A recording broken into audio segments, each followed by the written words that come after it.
15 ವರ್ಷದಿಂದ ಚಿಕ್ಕಬಳ್ಳಾಪುರದಲ್ಲಿ ದರ್ಖಾಸ್ತು ಕಮಿಟಿ ಅಷ್ಟೇ ಆಕ್ಟಿವ್ ಆಗಿರಲಿಲ್ಲ. ನಾನೀಗ ದರ್ಖಾಸ್ತು ಕಮಿಟಿ ಮೀಟಿಂಗ್ ಮಾಡಿದ್ದೀನಿ, ನಾನು ಚೇರ್ಮನ್ ಆಗಿರೋದ್ರಿಂದ. So form 50, form 53, form 57.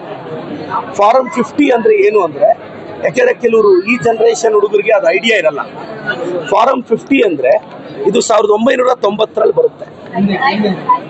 General ಅವರಾದ್ರೆ 3 ವರ್ಷಕ್ಕೆ ಮುಂಚೆ ಪೊಸಿಷನ್ ಅಲ್ಲಿ ಇರಬೇಕು. SC ST ಆದ್ರೆ 1 ವರ್ಷಕ್ಕೆ ಮುಂಚೆ ಪೊಸಿಷನ್ ಅಲ್ಲಿ ಇದ್ರೆ ಆ ಆಧಾರದ ಮೇಲೆ ಲ್ಯಾಂಡ್ ಕೊಡ್ತಾ ಇದ್ರು. ನೆಕ್ಸ್ಟ್ 1997 ಅಲ್ಲಿ ಫಾರಂ 53 ಅಂತ ಬಂತು.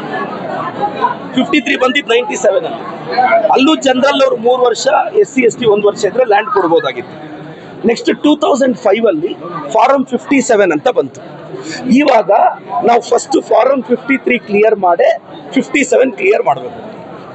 ಜಮೀನ್ ಇಲ್ಲದೆ ಇರೋರು ಅವ್ರು ಉಳಿಮೆ ಮಾಡಿಕೊಂಡು ಜಮೀನ್ ತಗೊಳ್ಳೋದು, ಅಂದ್ರೆ ಸರ್ಕಾರ ಅವ್ರಿಗೆ ಅಲಾಟ್ ಮಾಡೋದು.